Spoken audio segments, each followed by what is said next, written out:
Exam भी चलाना है, दूसरा फिर आपके इलाज का भी है।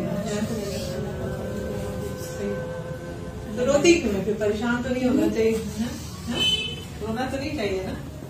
अल्लाह हिम्मत देगा और इलाज भी हो जाएगा तो ठीक भी हो जाएंगी, है ना इंशाल्लाह। परेशान नहीं होना चाहिए। हमारे भाई है माशाल्लाह सेहत कर सकते हैं।